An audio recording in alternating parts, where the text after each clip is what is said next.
And we're live. Thanks so much, Ron, for joining us. We're back from a break in Senate Economic Development. Good morning. Good morning. Okay, I guess I'll just start off. Thank you for inviting me. I'm Ron Rogensky, Town Administrator for the Town of Hyde Park for the last 12 years, and in my 33rd year in Northern Vermont, Planning, Zoning, Administration, and 100 other hats. Looking at retirement, hopefully within a year. So that's my story. Based on all of that, I think I've seen quite the progression in Vermont getting to this point. And I don't want to say too much because I do want to go over my comments that I've already shared with Keisha, Senator Rom, but I do want to have some ad lib time at the end of that. So I'm going to get right into the comments. It's an email just to summarize where Hyde Park is on housing. We are in the middle of a bylaw modernization grant from the state, working with regional planning to basically look at our 2016 bylaw. And I mentioned the 2016 bylaw because that was a major rewrite, and it hasn't changed a lot since then. We've made some tweaks, but we have updated regularly, almost every year. And we're getting ready for the update in 23 later this fall.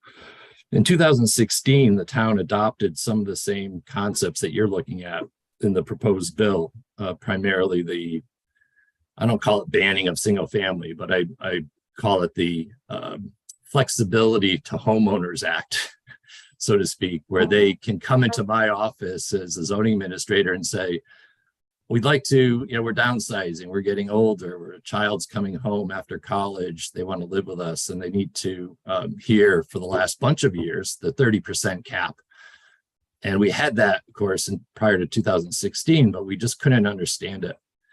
And we decided, the Planning Commission, Select Board, to adopt a bylaw that basically reads very similar, which is residential uses shall not exceed the maximum number of allowable dwelling units, excluding from that calculation ADUs and duplexes. So very similar language where any place single family homes are allowed, duplexes can also be proposed. No other provisions though, no flexibility, and the other constraints, lot lines and setbacks and those kind of things still apply, but it's really just the unit and density question we were trying to resolve, where people were, it wasn't a long line, so to speak, but it was a thing that we had to deal with trying to explain why they were capped at 30% and why they might be denied at 35% from what they wanted to do. So with that, in 2016, nobody was sure what was going to happen. Again, we had the 30% already. We just basically removed that cap. And the average has really been minimal. We have about an average of 2 ADUs, duplex type projects that come in every year. We have 3,020 residents, 1,500 parcels, a grand list of about 3 million for comparison. Of the current 2022 grand list, we have 53 second units. And I think that's how I'm looking at this bill, as well as what our current bylaw provides. What happens to the community when second unit is allowed wherever single families are? So I actually went through our 22 grand list and counted 53 second units that were either I guess you call it accessory dwelling unit, a duplex, a second home on the same parcel, a business with an apartment for the owner, those kind of uses. And they all work well. So those people that have those various different uses do not get denied in Hyde Park. If you wanted to do any of those combinations of residential, commercial, 2 homes, our bylaws allow that. And we really do see, it's more of an individual interaction where people aren't confronted with a block, a roadblock, if you will. They have the flexibility to take whatever path they want to take. Our housing stock overall is about 81% residential, 19% non-residential. And again, we were doing about 1 to 2 units a year on this accessory. So we didn't, even though we've had the flexibility for going on 7 years now, we didn't get flooded with a whole bunch of, either outside investors coming in to convert. We didn't get a lot of homeowners trying to convert. And I think some of that is due to the fact that people like their single family home. I mean, they simply like to live, at least in Hyde Park, in a more rural area. They move there for that reason. And they're not interested in the apartment, and they're not interested in converting to a duplex. The other constraint, a lot of the subdivisions that were created in 70s and 80s prohibited the duplex. And I see you're trying to get rid of that deed restriction next summer, I think is the date where new projects couldn't have a deed restriction. The other thing that we just talked about last week with somebody was the incentive. You know, what is the state doing to incentivize people to convert? So you have the various agencies that are all working to try to either educate people, help them through the permit process, or give them the incentive grant. And those, I think that combination of, you know, education, outreach, incentives, and not so much on the regulation. I think the one change of allowing people to add the duplex is a big step. And then coupling that with the incentives and guidance and support, which is also in the bill, is good. I don't know if we need to sort of pressure the village centers at this point, if you know what I mean. You know, having those 5 units on a small lot, when the communities that are doing that, we have 2 village centers in Hyde Park. We know we don't have wastewater capacity to accept that kind of growth. I don't think the State of Vermont Agency of Natural Resources is going to change the wastewater, you know, formulas. Whether it's municipal sewer, on-site sewer, they're still going to require a certain capacity for that new kind of development. Whether a town can check some boxes and say, we want that and we want to use that extra provision, they can do that on their own now. That's kind of what planning is all about. You know, you plan for that kind of development and then you make your improvements, whether it's sidewalks, infrastructure, water, sewer, whatever. So I think there's maybe more time to think about that kind of infill pressure of mandating it without really checking with the local communities from a planning perspective and a capacity perspective. Totally supportive, obviously, with Hyde Park not seeing a huge problem necessarily with the duplex option on single family house lots. We do get some confusion from homeowners with the fire marshal. So I hope you'll have testimony from the state fire marshal regarding their additional burdens, if you will, on a small project, which is what the homeowner thinks it is, but it ends up being a big project depending on how the design is done. And I think if it goes over the 30%, I think the state is requiring a public building permit. I mean, I don't know that for sure, but that's one of my questions I have is can the fire marshal see any light to make it easy for people? And other states have done this. I think Oregon is one place I found where they had a building code that was drafted to try to make it easier for homeowners to create that unit while still protecting the fire safety of both, you know, residents. So that may be that's way beyond my reach, but it's just something that I've heard from homeowners when they get into this. You may have seen toward the end of the zoning language, there's a study of what other states have done, like Oregon. So no, that'd be great. Yeah, I think that's important because, you know, we're not the first state dealing with this. So I know California is a little ahead. Some of the Western states might be, but there's really no problem letting them go first and then borrowing from them if they hit the silver bullet kind of thing. Overall, I think when you look at housing, Hyde Park in particular has, you know, 19% of our housing stock is mobile homes. That's due to a very large mobile home park. Plus, we've never prohibited mobile homes ever since day one of zoning. Early stories where, you know, you have some really bad provisions that limit size, you know, have to have 1,200 square foot house when 900 works perfectly well. So we never had those, but that did build up these single mobile home lots kind of scattered around town, plus the Sterling View mobile home park, and 19% plus the 53 second units on the other single family home lots is a pretty good number. It's like 336 affordable units on just the Grand List data, if you want to just kind of get a bearing of what that provides to the region. And tell us what his total rent is. Oh, sorry, we have a question, Ron. Yes, go ahead. Senator Parks. Ron, Hello. hi, sorry I was late. I had a meeting.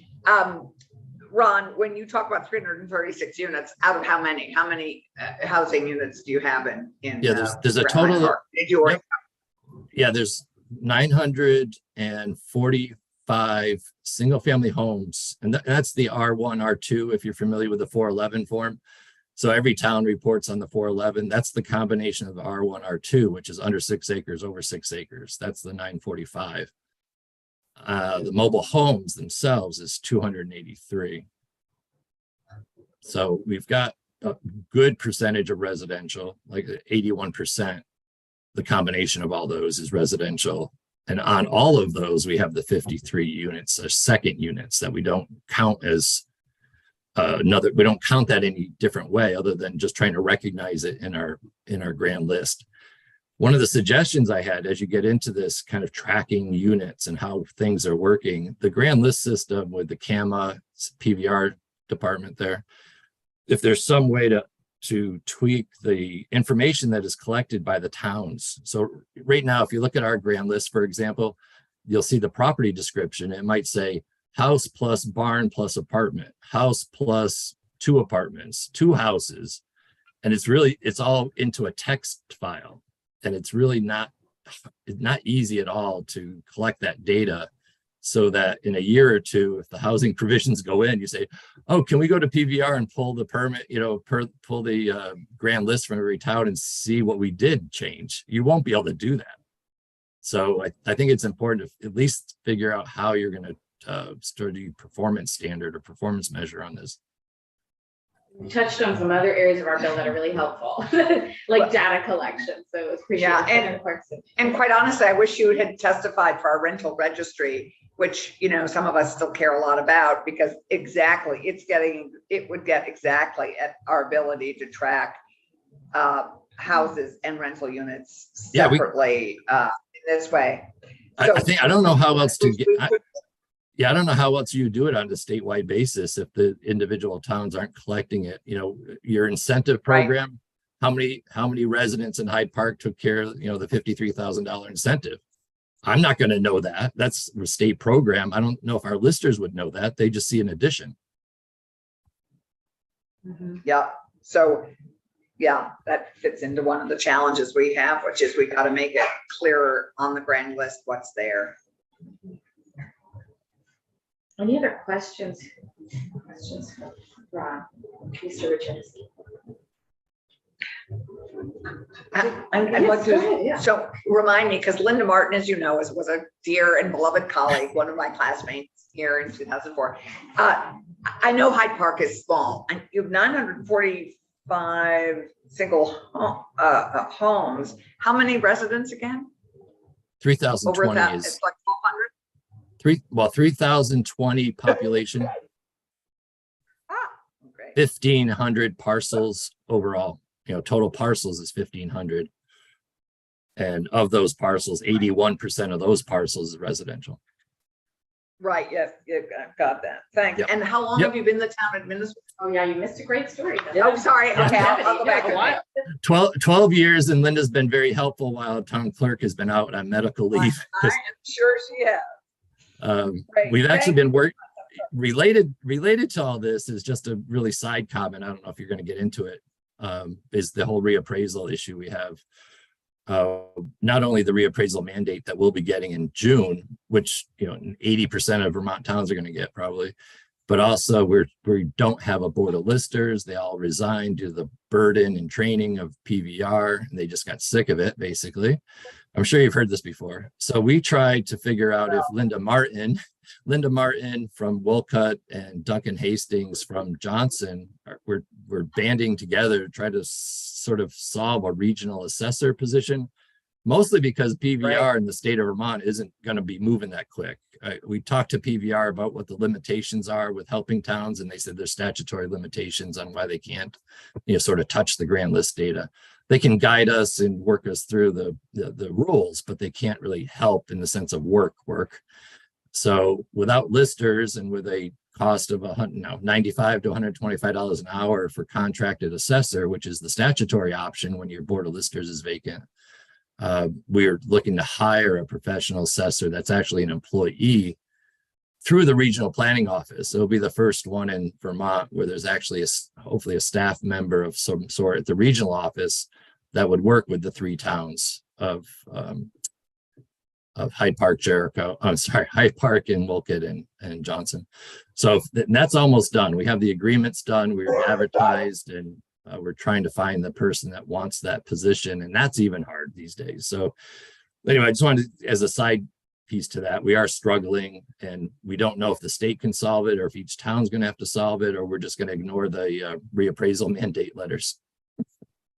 Well, it's not falling on deaf ears because there are 3 members of Senate Finance who also serve on this committee and are hearing about this. And Linda Martin's beloved to many of us. Her son-in-law is actually here too. So Vermont is a small world. But we're trying. We're trying as a group to try to solve our problem. But I'm hopeful, but we've been working on it for a year and we haven't solved it yet.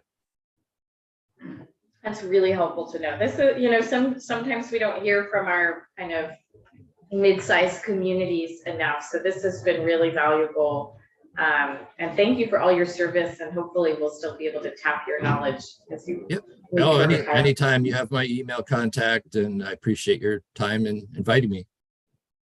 And I think we invited you yesterday, so we really appreciate you coming on short. It cleared the calendar for you, yes. Thank you. Give Linda a big hello. I will. Thank you. Thank you. Okay. Bye-bye.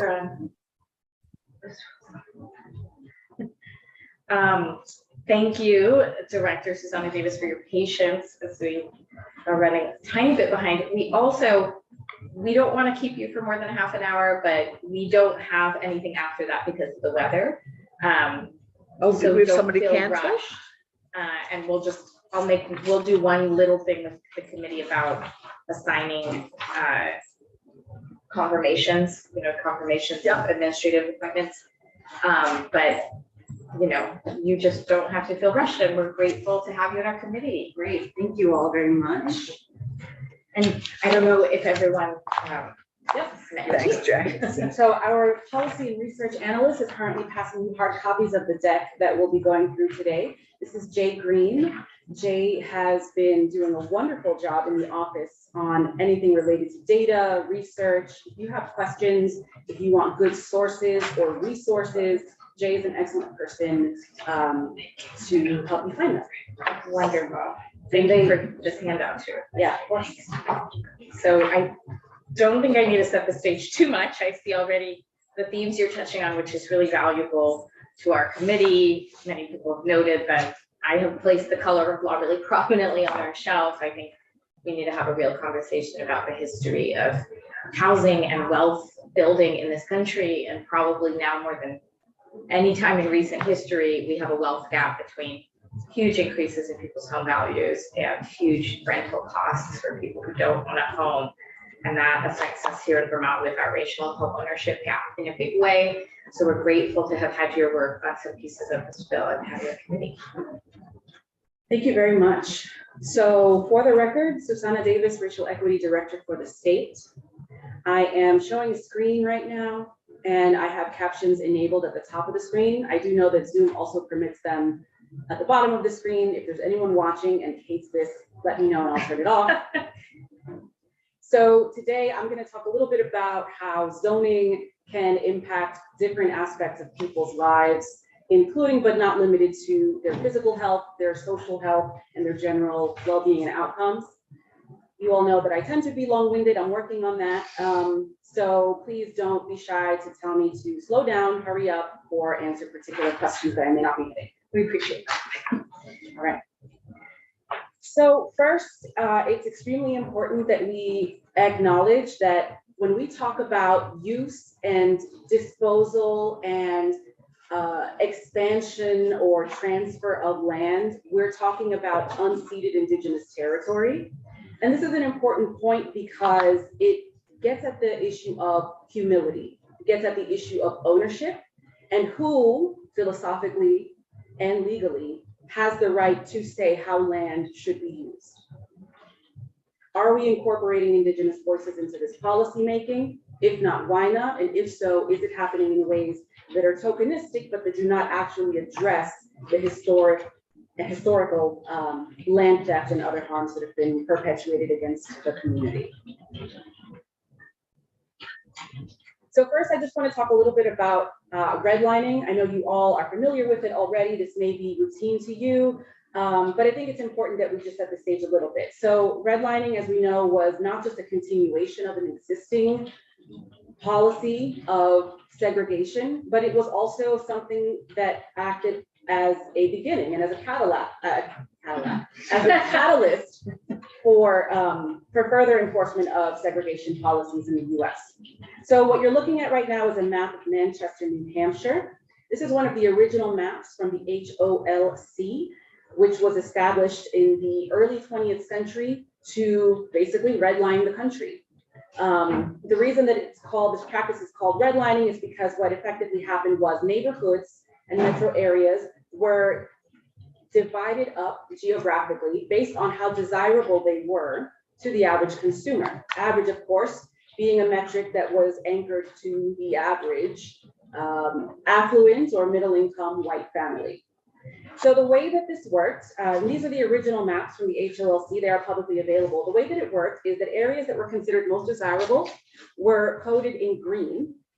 Areas that were still considered desirable but slightly declining were coded as in blue. Areas that were considered in definite decline were yellow. And those that were considered hazardous or just outright undesirable were coded in red, hence the term redlining. So what you'll find is that a lot of the reasoning for why certain communities were redlined really were very much based in demographics and other social inequities, race being one of them. So what you'll notice is that here in Manchester, here on this map in Manchester, area D6 was redlined and considered undesirable because of, quote, Belgians. It's the only description that's listed in the map, Belgians. I guess they didn't appreciate chocolate. No, evidently not. I'll show you another one. This is Greater Boston area, and you'll see two areas that have been marked. One is B8, which is considered slightly less desirable than desirable because of, quote, threatening Jewish infiltration into area. Another section, D7, is listed as hazardous because, quote, area becomes less desirable north of Dover Street with Orientals concentrated in this spot. So race and other social identities were absolutely used as factors to divvy up communities. Why does this matter today? Because if you take a redlined map of a region in the US from back in 1939, and you overlay it with a map of today showing inequities, they will light up in almost the same exact places. Because physical segregation is one of the most long-lasting impacts of discrimination in this country. Residency patterns have not changed too dramatically in most of the country, and it makes sense. People tend to inherit housing from their parents. You often live where you grew up or near it. That's starting to change with recent generations who move far from home for opportunities like college or other things. But for the most part, residency patterns have remained largely the same in the United States, which means that the physical segregation that took place more than 80 years ago is still very, very alive today. Now, you'll notice that I showed you maps in New Hampshire and Massachusetts, none in Vermont. The HOLC did not have redlining maps for Vermont. That's not to say that Vermont didn't have a very active and well-known physical segregation policy. For example, this is an excerpt from a restrictive land covenant that was from a property in South Burlington, Vermont, that states, quote, no persons of any race other than the white race shall use or occupy any building or any lot, except that this covenant shall not prevent occupancy by domestic servants of a different race, domiciled with an owner or tenant. This was right here in Vermont, right? And we know H155 sure, 155. You can say any number to most of us. I don't remember the numbers often. A House bill, you could just say. The bill that got rid of covenants. Yes. Finally. Yes. The bill that got rid of restrictive covenants was addressing exactly this. So we know that even if we don't have a formal color-coded map from the HOLC covering Vermont, we know very much physical segregation still existed in Vermont. Now, I want to talk a little bit about how we look at maps and how we look at these data. Physical segregation, I said earlier, is still alive today. What you're looking at right now is a map that discusses divisive school district borders. Now, you don't need to have too much experience in what this really means, but the gist of it is this map shows where in the country there are borders between two school districts where there is a 10% difference in school funding and a 25-point difference in rates of non-white enrollment. In other words, this is identifying points in the country where you've got two school districts butting up against each other that are majority white, majority non-white, and there's a significant funding difference. What you'll notice is that there are no such borders in Vermont. Now, this is what we often mean when we talk about being data-driven versus being data hostage. Being data-driven means looking at a map like this. Being data hostage means thinking that Vermont's all good because we're not lighting up here. In reality, this is showing a deeper divide, which is that Vermont doesn't even have enough school districts with majority non-white populations for us even to register on this map. So what I wanted to communicate with this is that physical segregation patterns are still revealing themselves in data today. And sometimes those data make it difficult for us to understand what is the true nature and reason for what we're seeing. In other words, there are no dots in Vermont. Is that because we're doing great on funding, or is it because we're doing really bad on demographics? I just, an aside, I looked at Maine and I have to believe that Maine is now more racially diverse than Vermont. If that's still not true, fine. But when we say second whitest, Maine has such a much bigger population, in my view, of Indigenous people, first of all, and then it seems to have a growing population center that's far more diverse than ours.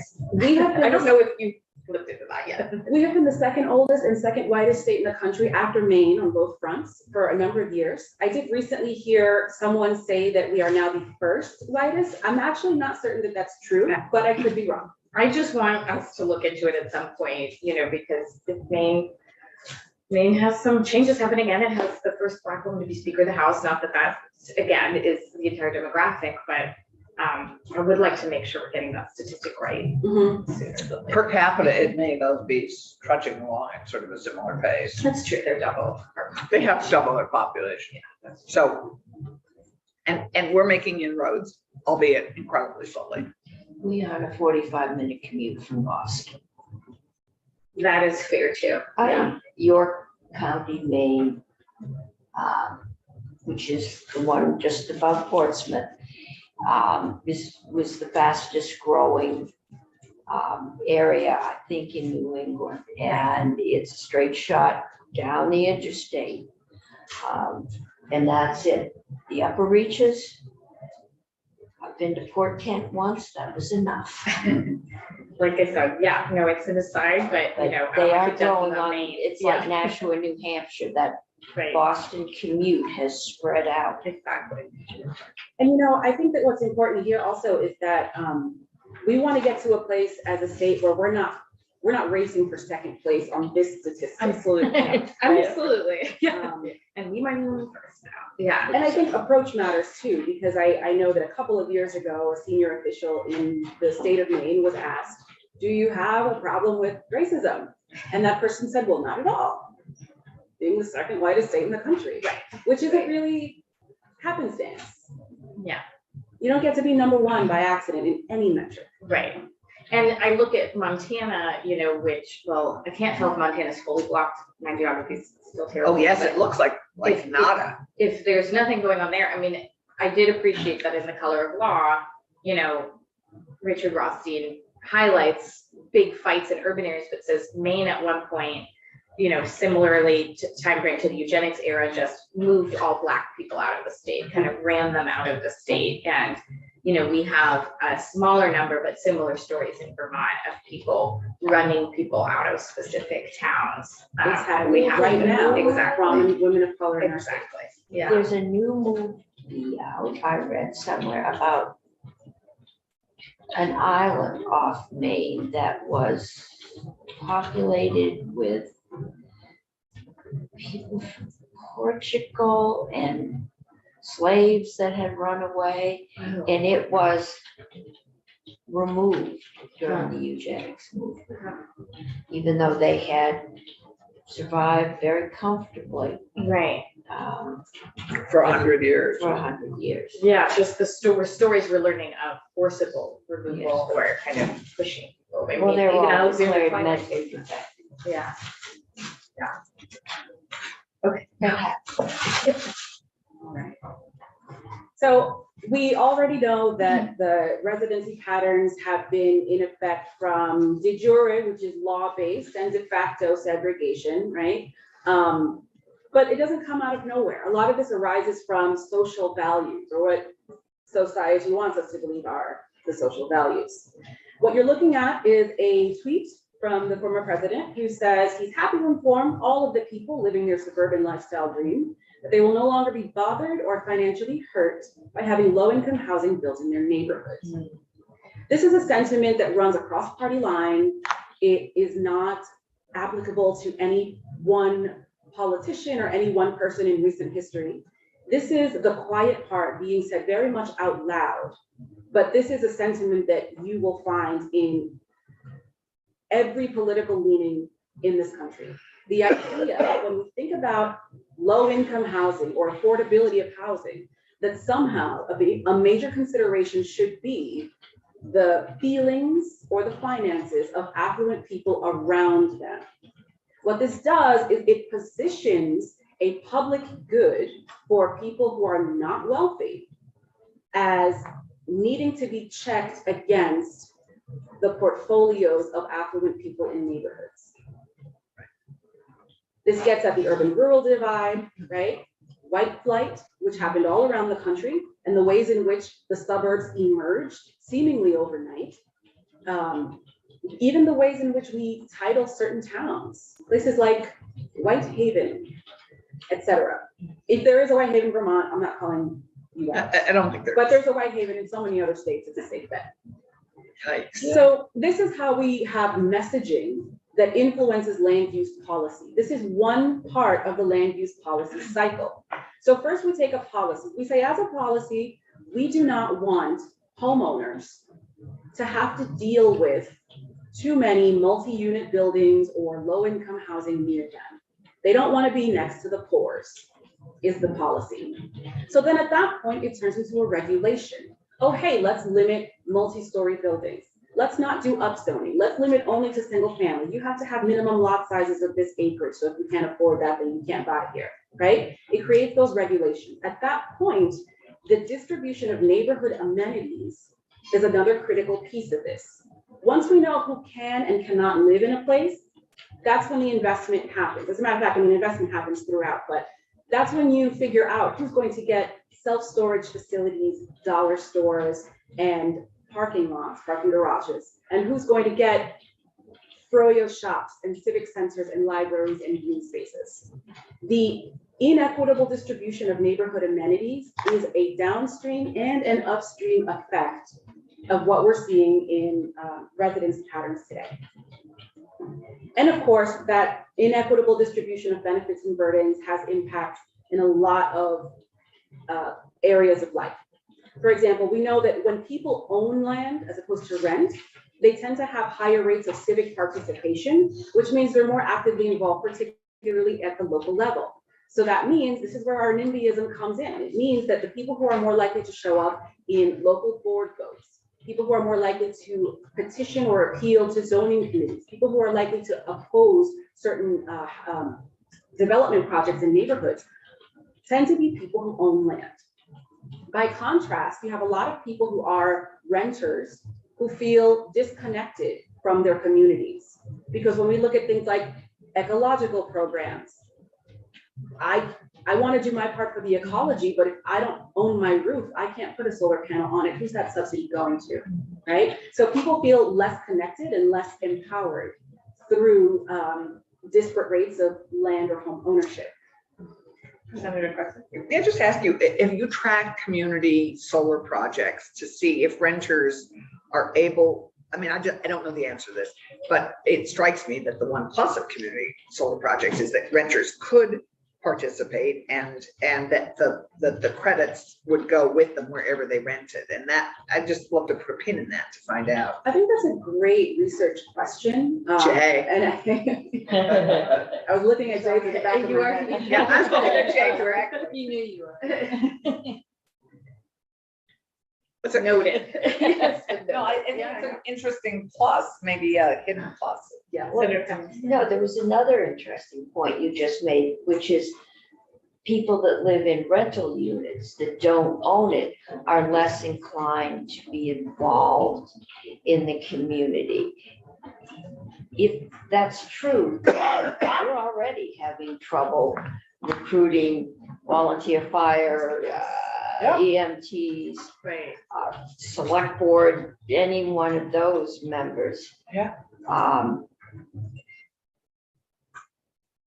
Is there a balance between rental and home ownership? Are we, if we push too hard to have our downtowns full of rental units, what kind of a social impact is that going to have? Or maybe select boards will have spots, a seat for renters. Right, I think if you create, I mean, I hate using anecdotal, but you know, I was asked to join a Burlington commission as a college student. That helped me, you know, even run for the Right. legislature as a renter. I mean, you know, And you could have a spot for renters. right, and just make sure that there's no barriers and that there's encouragement. but because it's most people not don't even know they can just- vote where they rent. It's the feeling of belonging, of Yep. owning a part of the Right. community. Right. It's not, well, somebody gave me a seat and I'm the token renter on the select board. It's that inclusive feeling that you have a stake in Mhm. this Oh, yeah. community. It's why we did the non-citizen voting in Montpelier Minisky. You know, it's just, I mean, you, Yeah, Like, but they wanna that's, have a that's stake not in- necessarily renters. I mean, there's a No, lot it's- more renters than non-citizens out there. yes, no, that's Right. correct. but- And it is, all the social, used to be fraternal organizations, but there were a few female ones, have just about gone away because people today are not joining those. The America Talkville is gone. Alexander Bishop Bill, yeah. Yeah. You know, and we're looking at how do we, Great. the volunteer firefighter department is not doing a very good job because they've only got 2 people and they work 10 miles away. So it's got implications about, And we, that's why The we're trying whole- to create more home yeah. ownership too, right? It's a balance of, we need more rental units and home ownership units. Yeah. And if people can't become homeowners, if that racial home ownership gap exists. or we're if you're excluding paying people. $2,000 a month in rent, it's really Exactly. hard to save up. And it's hard to volunteer if you're doing that. It is. So it requires it. I have a renter who's a volunteer firefighter. They do Go to the exist, full. they exist, but we need to work on it. I have a few thoughts Our before witness I, land, yeah. before I give them, I'm reminded that I forgot to fully introduce our office, so I'm just gonna pause us. Oh, yeah. And just, I assume that because we're all coming back, that we all know everybody, but that's not. Senator Bill, Harrison. Senator Well, I'm just Harrison's coming back brand because new. I heard your Orientation. talk at orientation. Oh, It was great. wonderful. Okay, so yes, I also wanted to mention that in addition to Jay, we also have an education and outreach associate. Her name is Shalini. Shalini uses she series pronouns, I use she series, Jay uses they series pronouns, and so we three together are Office of Racial Equity. I saw her last night in the snow. She was on her way to the future Skulk.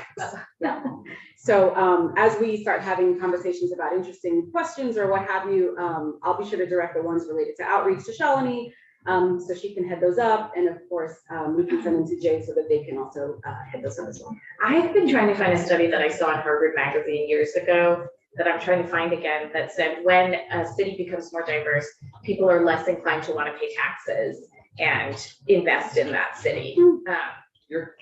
No, I mean, Well, yeah. That was the white flood. Yeah. Well, right, you don't want to invest in a city where there's a lot of That's why we others. started TIFs. Right. I don't Yeah, think New York and yet- City is having that problem, which is the most diverse city in the entire United States, and it's like. It's just a Harvard longitudinal study I was trying to find Well, again. it I don't might wanna be speak to it too interesting to much. check on how Montreal is doing, Right. because my grandsons have the most diverse group of friends I've ever heard of. I mean, Canada's nice. it They is didn't just study Canada. so, Yeah. so diverse. Well, interestingly, when there's increased diversity in a town or in an area, there's also a greater rate of civic participation as well. Mm. So Yeah, I would there's think those so. hand in hand benefits. We talked about the balance between rentership and homeownership rates. I know that as recently as just a couple of years ago in Vermont, the homeownership rate for white people in Vermont was 71%, and for people of color in Vermont was 48%. And I believe the former director of the Burlington REI, Racial Equity and Inclusion and Belonging Office, in one of their reports, I want to say it was January 2022, also shared a startling statistic about the Black homeownership rate in Burlington. Yes, And the yeah, disparity of that. yeah. And I would also say, sorry, keep interrupting you, but we do have extra time. When I worked for the city of Burlington, to get on a board of commission, you used to have to state your political party. And for a lot of people of color, especially new Americans, that was like, okay, I'm never going to apply for this because I don't associate, like, if I associate with a political party in my home country, I could be assassinated, so we took that off, and that used to be such a strongly held principle that you had to have diversity of political party on these boards and commissions. And just removing that really changed who came to the table as why. See, that's why most Vermont towns, except we pay the mayor, it seems to me, are nonpartisan. And they're run for those elections and then run in a partisan election for the Senate. Very different attitude. People that would support you locally, once you went partisan, Right. wouldn't put your sign up. The other thing that I would say here is when we think about allocating seats on boards, whether it's for renters or for people of certain political parties, I think that sometimes embedded in that is the assumption that that factor will remain the same throughout their lives. One of the things that a lot of Americans forget is that just because you own a home now doesn't mean you always will. People in 2008, 2007 thought they were set and comfortable. And then the bottom fell out. And a lot of people ended up becoming renters who didn't think that they would. A lot of people ended up using food shelves who never thought that they would. And so to some extent, if we want to encourage mobility and we want to encourage transition and evolution in people's lives, then we want to be careful, I think, about how we designate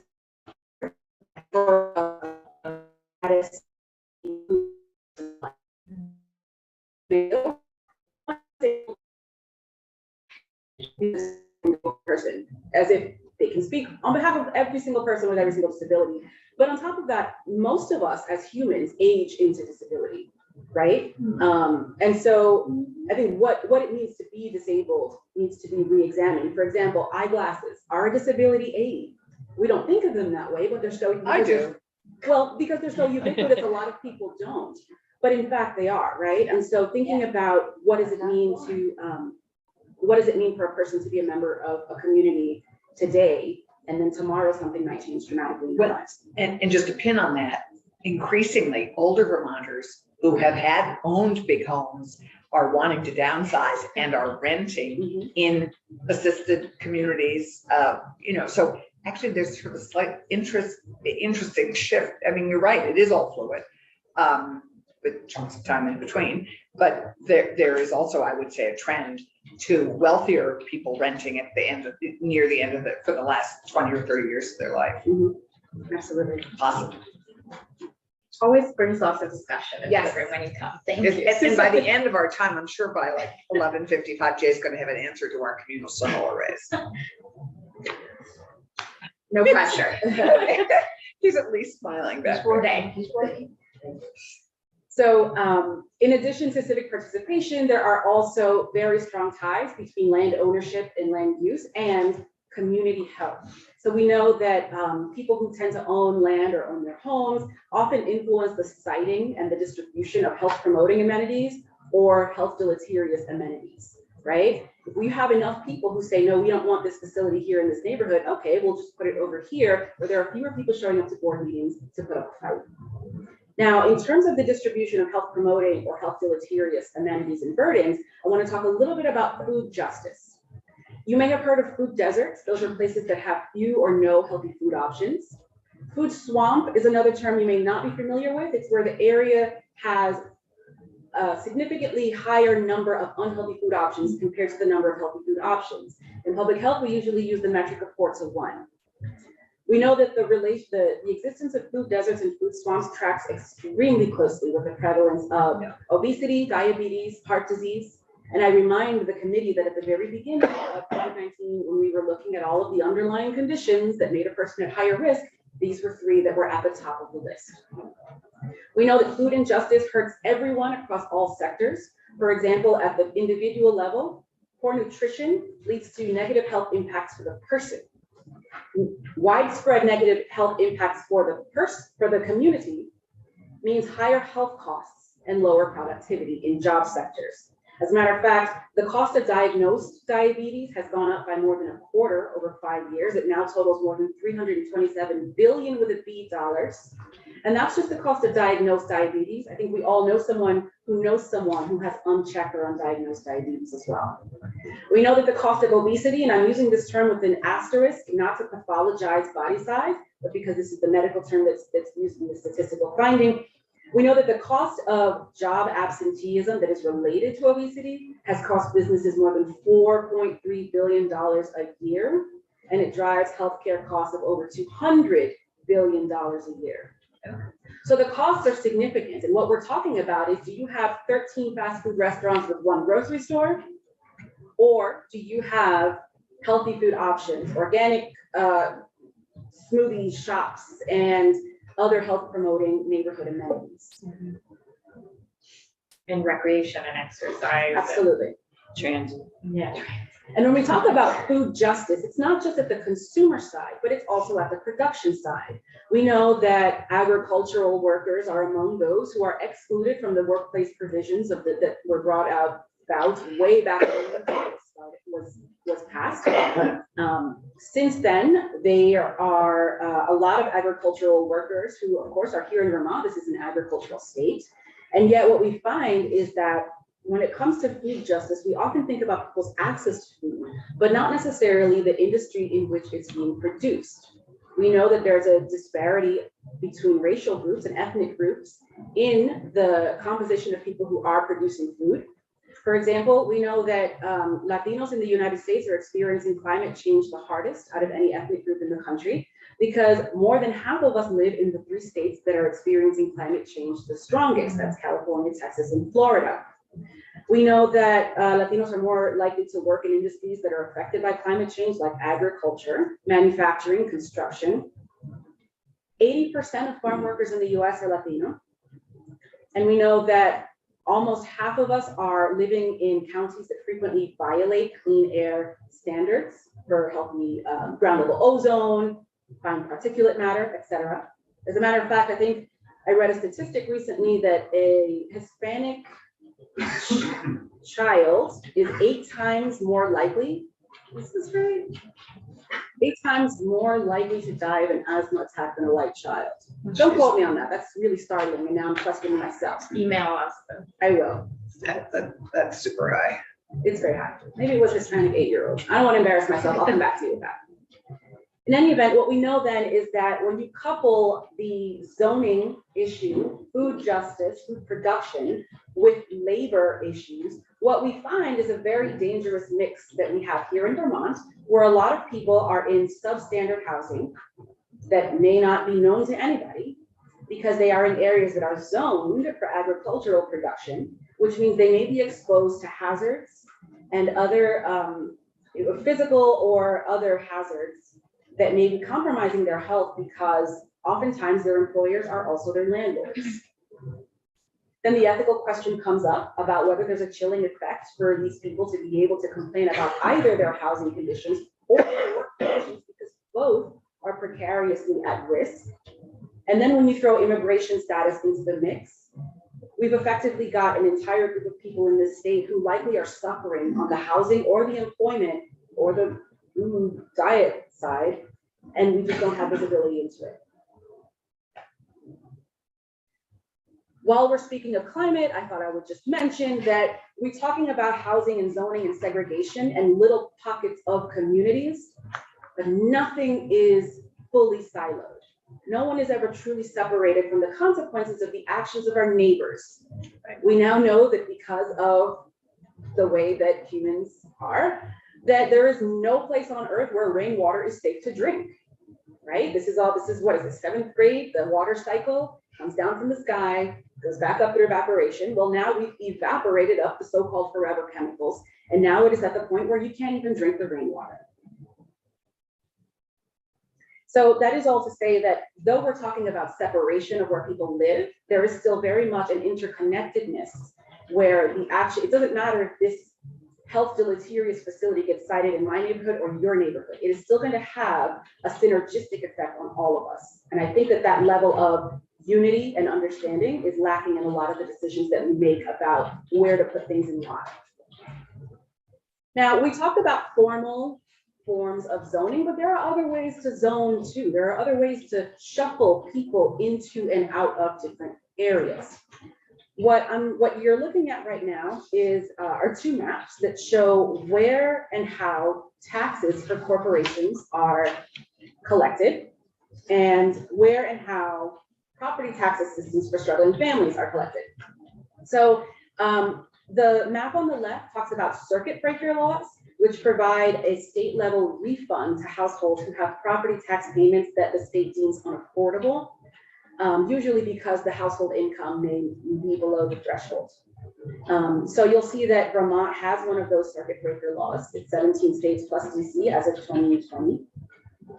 On the right, you're looking at a map that shows how many states require combined reporting for state corporate income tax. The reason this matters is because combined reporting lets a parent company and a subsidiary, requires a parent company and a subsidiary to report as one entity for income tax purposes. It's a way to get around tax evasion by having separate entities that are really kind of the same reporting. So Vermont is one of the states that does require combined reporting. And you will notice that there are just a handful of states that don't even have a corporate income tax at all. Now I want to show you another tax map. This is a map of where the IRS audits people the most. It's a heat map, so the darker colored areas are the places where the greatest number of audits are happening per person, or rather per 1,000 filings. I have the capability to zoom. I will zoom up a little bit. I can't tell. You're looking at Orleans and Essex counties in Vermont, The lowest income. and that's not. Not because I can't even see the Vermont border. Speaking of blind disabilities. So this is Vermont right here. Got it. So I see. And I apologize for the coloring on the map. The contrast isn't great. We didn't make this map. That's okay. Now that you've blown it up Essex, why? because of income, low income. Low income, inability maybe to understand the tax forms. So this is a map of where I apologize. No, I'm just. She's trying to figure out why. Yeah. So this is a map of where the IRS audits more. I'm going to show you this map again in the reverse way. So on the left is where the IRS audits less. And on the right is the national demographic percentage white. That's pretty stark. Again, this is what we talk about when we talk about overlaying maps of inequities. They're lighting up in the same places. And a lot of this has to do with physical segregation. And a lot of cities now do track that the percentage of property tax that people pay is higher in those cities. They don't have as many appeal opportunities. They don't get the same treatment. They are, scrutinized more. I mean, I've said in Senate Finance, I felt like I saw that in Burlington with who was able to successfully appeal their valuation last year. Absolutely. This is a map showing the change in population in the state of Vermont. This is using 2020 census data. The map is provided to us by the Vermont Center for Geographic Information.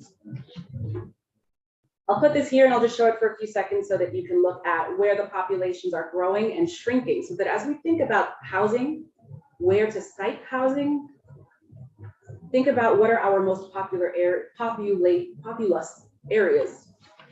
Where is it hardest to place housing and why? And where is there going to be a need? Because remember, this is a picture of who is here. This is not a picture of who will be here. The prospective Vermonters, the future Vermonters, the residents and visitors who have not yet made contact with our state, we've got to be able to plan for them too. Sorry, help me, those of us who are blind. Oh, yes. The dark green is easiest, most. The Higher population. So this Change, is measuring the change in population Change between in the population. 2010 census and the 2020 census. So the areas that are purple and blue have lost the greatest number of people since 2010 residents. And the areas that are green have gained the greatest number of people since 2010. Got it. And we certainly saw this in doing reapportionment. Right. Right. And I don't, I try to make sure I'm up to date on the statistic about the in-migration to Vermont is majority people of color. And older. Right, and retirees. But it goes back to Senator Cummings' point, you don't just want rental property where people are growing a population, you need want homeownership workers. opportunities as well. They may start out in an apartment, Mm-hmm, but raising a family in an apartment mm-hmm. is difficult. Colicky babies upset neighbors at Right. 2 in the morning. Even insulated apartments. So you need, if you want to encourage families, you have that single family option. People don't move to Vermont to live in the city. Mm-hmm. And so it's how do we find that balance so that you can rent, that you are able to save up enough in renting to buy a modest price. And I think what we're hearing is some of that is beyond our control because of the cost right now. Now, that might come down, but you can't build a $200,000 house that's habitable and that's the struggle we've got right now. It's the cost. Right, I mean, we heard from Gary Scott earlier this morning, Yeah. who is a vice president at the hospital who is renting, and can't figure out how to make sure his family will get here in a year. Or Gus Because Sigley, there's- whose daughter was Yeah. gonna build on his land. And the house about doubled in price in 2 years, and the interest rates went up. And that didn't count a foundation and site work system, which is tens of thousands, if not hundreds more. So, and that, I don't know how we fight. Combo of everything. I want to end with this. This is not Vermont specific, but it really for me was very impactful to see. So I want to share this with you. This is a series, you don't see it yet, you will. We see it, but it's so tiny. We see it, but it's like super tiny, so I'm looking for it up there. So we know that if you go back 30 years, 80 years, we will see the impacts of actions that were taken or events that happened those decades ago on today. But I want to go back even further. I want to go back to the prehistoric, which is a term I don't understand. Everything is historic. Where's the what's before? Neolithic. We didn't write Going it to- down. What's before the past? People, maybe. In any event, I want to go back to the beginning. Several million years ago. How about that? Yes. This is a drawing of what we know today as Alabama. And what it shows is a band of greenish lines that show where the Cretaceous sediments were deposited. Now, this has to do with tectonic plate movement. It has to do with the receding of ice, etc., right? The Cretaceous sediments were located across that band of what we now know as Alabama. That ended up becoming really fertile Blackland prairie soil. It is no surprise then that those same areas are lighting up when you look at a heat map of the population of people who were enslaved in Alabama in 1860. I'll just pause here and zoom in on this quadrant of the screen so that you can look at those two things a little bit larger.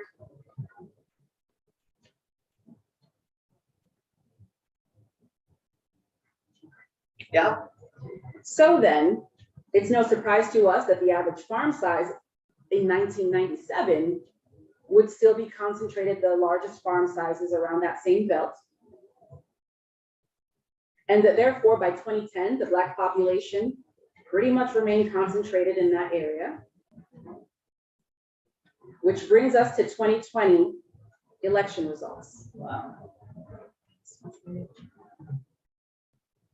So when we tell you that— That's by county, obviously, not by state. this is by county.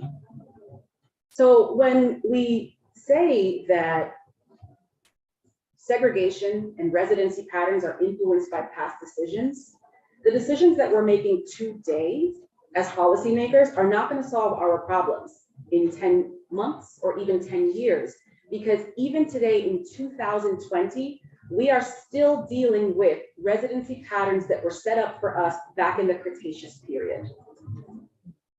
So I leave this here again. I recognize this is not our jurisdiction.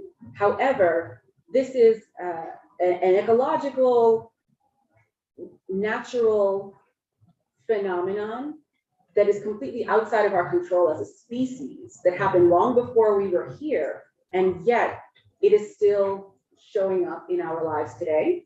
Actually, we did control that as humans. I mean, we made the choices for which are the reasons humans settled there and I stayed there. I You're mean, right. So You're right. I think sadly, that's on us.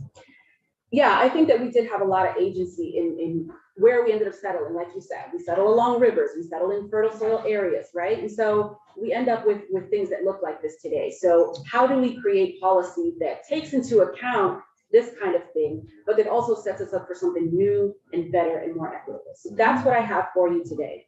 And I thank you for your time. Very Thank you. Thank you. Stimulating. Take a moment.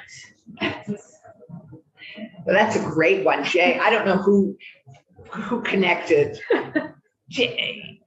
And that's a great thing to see, because of course, where was the most fertile land in America? Where were the plantations set? Where was the Black population brought to farm? And where have they stayed? Well, certainly there is a clear connection that you can see in the instance of Alabama. Mhm. But now as we apply this knowledge to Vermont, we have a Vermont in which there were less than 1,000 Black people here in 1900. We had systemic changes over the years to now where there is a measurable population, which at one point there really was not. What do we learn from that we can apply today? That's really, I think, a significant question. Apply As today we and look short. at the effects of environmental pollution, for example, based on things that were created in the 19th century, we can't necessarily attach a racial connotation to it, at least at that time, because this was before there was a Black population to exposed to those things. Now, if we're able to say that today we're concentrating people who are new Americans who are coming into Vermont to bad conditions based on what's happened before, that may be the case. But that's a different argument, I think. I'm not certain that I agree, Senator. I think in part you may be correct. However, the thing about it is that a lot of the decisions that were made in the past may not necessarily have been in response to marginalized people who were here, but a lot of it is done to prevent people from certain groups from coming in the first place. Don't New York my Vermont. Don't make us look like blah place, right? And so in some senses, I think a lot of the decisions that we make here were precisely so that we don't look like a lot of places that are more multicultural, right? And that's often discussed in code, right? Things like crime and criminals. Terms like quote welfare queens and other terms that are really code for we don't want certain classes of undesirables here. But I do think another thing that we can extract from this and how do we apply it to Vermont is to look also at, yes, the raw numbers, but what those numbers don't show us are churn, right? There are a number of places that we can look that have maybe steady numbers of people of color, either in the workplace or in the town, but they're not the same people. People have come and people have left. Right, so we're able to convince new people to come and try it out, but there's still push factors that are making people leave. I have another colleague who I'm really sad to see leave the state again, because she is being treated very poorly, very differently than people who are a dominant racial group in the state. And it's really hard to continue to make the case when I know that, there's gonna be another one who comes and maybe she'll say, I don't know. Right, and I do want to go back to your first slide about indigeneity, because we still do have a history of, either some kind of, integration, intermarriage, et cetera. But in Franklin County and the Kingdom, we still have high concentrations of Abenaki people. And you do see, differences in their experience and differences in income. And and you can go with Indigenous people through Burlington and see where Moccasin Village was and see where the French Indian community was in the Old North End, and how differently the Old North End has been treated and developed as a place where it was the French Indian area. So, it's not clean, it's not the real visible segregation we see in other places, but indigeneity has also played a part in who's settled where and who's considered undesirable. I would just like to add one more thing. I think this is really important, is that a lot of times, even when we have areas that are not maybe racially or ethnically diverse, you'll see a lot of these disparities and very intentional policy being enacted, not necessarily because they're targeting a racial group, but because they're targeting poor people of the same group. One of the biggest lies that people have been told in this country is that the interests of poor white people and the interests of people of color here are different. They're not. They're not. There is a book that should go up with the color of law, and it's called Poor White Trash. And it's a history of disposable poor white people that England sent here. Right. A lot of them came to the mountains, more in the south than the north. They were a little hard to get in. But there is a whole subculture that is there and has been as economically marginalized as anywhere else. Absolutely. I do think class is a big one here, and I'm reminded of a statement that I once heard. It's a quote, and I forget who said it, but the person said that in the American South, that white people in the American South don't care how close Black people get, as long as they don't get too uppity. And then in the North, white people don't care how uppity Black people get, as long as they don't get too close. And I think about that when I think about the intersection of zoning, segregation, and class consciousness, and the ways in which we are embracing or shutting people out. Part of it has to do with privileging certain classes or professional groups over others. And part of it has to do with us also wanting to virtue signal, right? Hey, we've got special housing for refugees, but only the ones who come from white Eastern European countries, right? How are we really moving the needle for people? Big questions, and everyone's allowed to put a favorite book on the shelf if they would like this more space. I just read it. Okay. So may I just go to that question, because how are we really moving the needle for people? And that is, of course, at our best, what we're trying to do, move the needle, in this case, on housing. What would you say is the one, or are the couple top things we could do to move the needle on housing this year? You have to have more units. You just have to have more units, period. Number two, we talk a lot about missing middle. I think the expectation is that when we want to do racial justice in the housing space, that you have to create low-income housing all the time, because the implied assumption there is that people of color will always be low income. So you also have to think about missing middle. You have to think about educational and professional classes and advancement. If we say that we want to create more equity in higher education and also in housing, then theoretically that means that people coming out of higher ed will A, be able to find jobs when they come out, and B, will then in turn be able to afford more housing options, maybe be becoming homeowners in the state. I think another thing that we really should look at is how to retain young people. We know that the millennial and Gen Z cohorts are the two most racially diverse in the state's history, and that's true nationally as well. And yet we've got, if you look at our population pyramid that's arranged vertically by age group, we've got a big bump out in 15 to 24 years old, and then it shrinks again right after that because they're leaving after being attracted here for college and then graduating.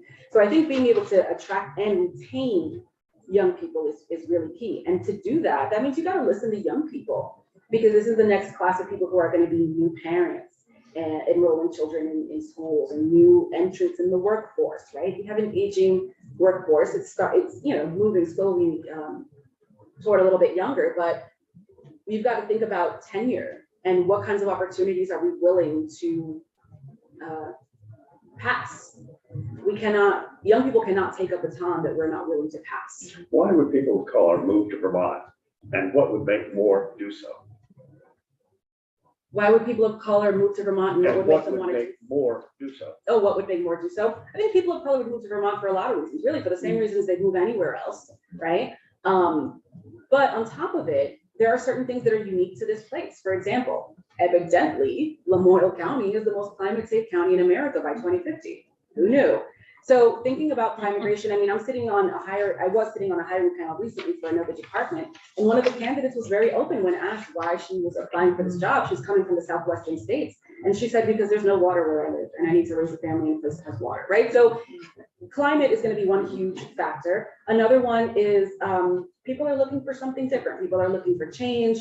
Vermont has a lot of good things going for it. Canada, and the tourism industry and being able to work remotely now means you can live in a lot of places.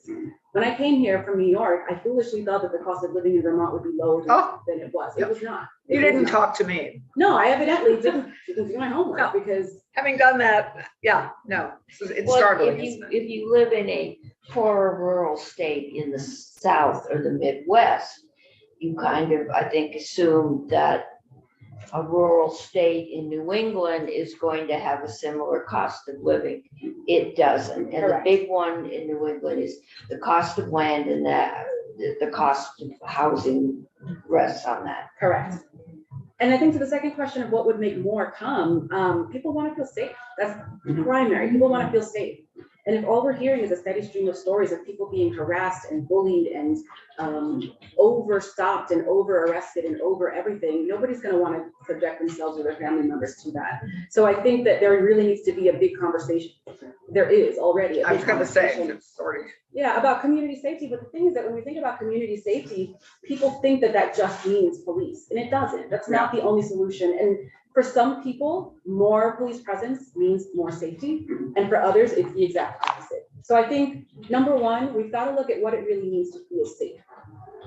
Number two, we need more housing units, and housing in general has to be more affordable in this state. Part of that means, hey, listen, I'm really happy for you that you bought this house in 1970 for $17,000. If we look at the inflation index, you should be charging $192 for it or whatever. I made that number up.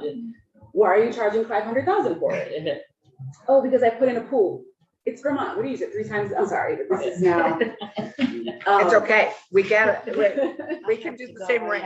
And I think this is also a great place to mention that we are about to release the language access report, which was the education and outreach, education and outreach process that we did after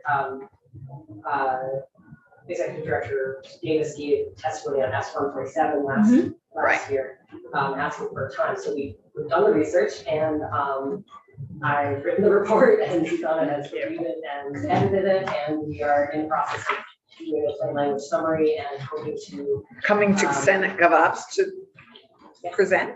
Yes, yeah, definitely. But one of the things that the language access report talks about is that the state of Vermont needs to build up its local supply of interpreters and translators and language service providers. And there are some specific suggestions that would, policies recommendations I would think retaining, people who have those linguistic and cultural skills, easier in Vermont. So I'm very excited about that report. And do you think we can, what are we doing are we gonna have the report up on the website this afternoon or? If it kills us, we will have it up this afternoon. Wow, Yes. that's Yeah. monumental. That's great. And then we're also hoping to translate the plain language summary, because the report Right. itself is like 99 pages. Yeah. So the 20-page like plain language summary, we're hoping to get that translated so that we can do more community feedback and outreach. Thank based on you. that. So So we have to wrap up, but you must be the busiest people in state government because on top of everything else you're doing,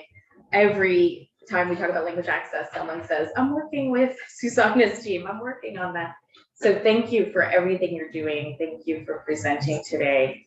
And of course, we went over because these are huge topics and I am glad we have the space to do that. Thank you all very much. Thank you. Thank you.